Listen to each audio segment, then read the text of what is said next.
This is the next episode of Get Real Estate. Right, so today I have here with me, right, Irvin. He's my classmate from my Masters in Real Estate program for NUS. So Irvin, can you just introduce yourself to the audience? Oh, hi everyone, I'm Irvin. I'm currently working in JLL doing hotel investment sales. We cover not only Singapore but also hotels regionally in APAC. Alright, so can you just share, right, from your experience doing your work, right, what are some of the fun things that you have done or that make you very excited about real estate? For me, it's always the site inspections. Actually going down to visit the property, knowing what it's like. Because previously, in my previous roles, I was doing more analysis, sort of behind the desk job. So it's always very difficult sometimes to visualize what the property is like. So when they say, oh, there's a very big hallway or walkway, like how big is big? Yeah, so everyone has very different definitions of that. And I think what it really helps is when you go down to visit the property for real. Usually the highlight of each project that we do. Thanks for sharing. How about what are some of the common misconceptions that people have about your job or about real estate that you often heard from your friends outside or even from your wife? Because we work mainly with hotel real estate, so I think the most common misconception is we get to travel around all the time, we get to stay in the best hotels all the time.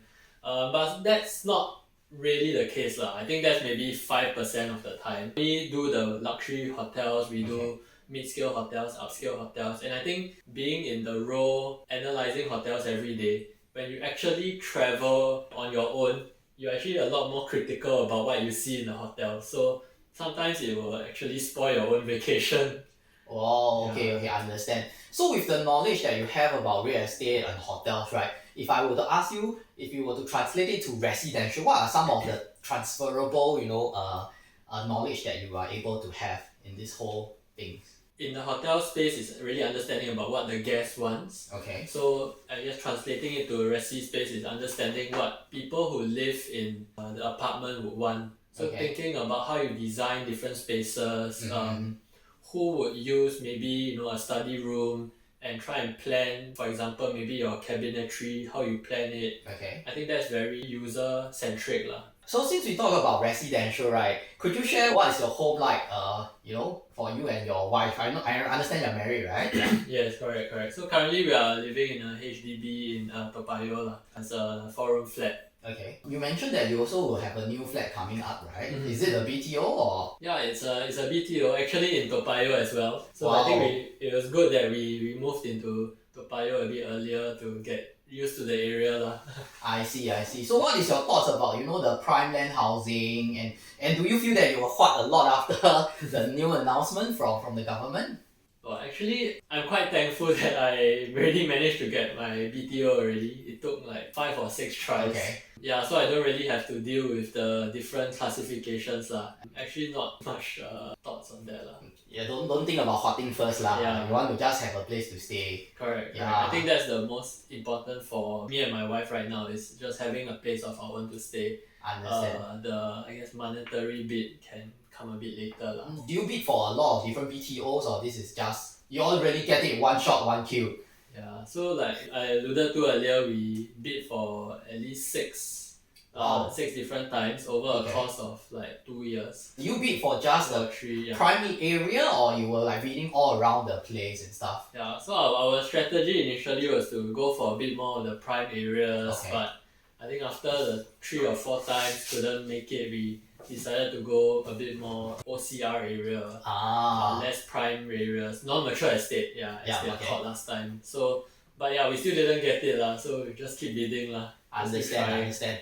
Okay, for the audience, right, just to share, right, in Singapore, generally we classify, besides mature, non-mature, which is now no longer this classification, we describe it into like CCR, OCR, and RCR. So just to share, CCR is Core Central Region, RCR is the right outside Central Region, or we call the City Fringe, and lastly, right, we have OCR, or outside of Core Region. So generally, Singapore is divided into these 3 categories, just for your information. Right, so last question is this, a bit more personal. Irvin, you have been working with me for a lot of projects during the Masters, right? What is your impression of me? Okay, yeah, and what do you enjoy working with me? Through 2 years of cost in the Masters in Real Estate in NUS. Yeah. I think You're quite a fun person to work with. Okay. Very lively and bring a lot of, I guess, life and energy to the discussion lah. Very good at helping to sell our ideas to our profs, making sure that our profs know what we are actually talking about. Okay. Yeah, and I think generally when we work together with most of our projects, we've got distinction, right? Yeah. Yeah, but of course, just to share, we work together for quite a lot of projects, and then of course, in the end, he scored better than me lah. But we enjoy ourselves. I think we learn quite a lot of things in the Masters of Real Estate. Would you encourage people to go for this Masters in Real Estate? Yeah, definitely. Yeah. This one is not sponsored by NUS.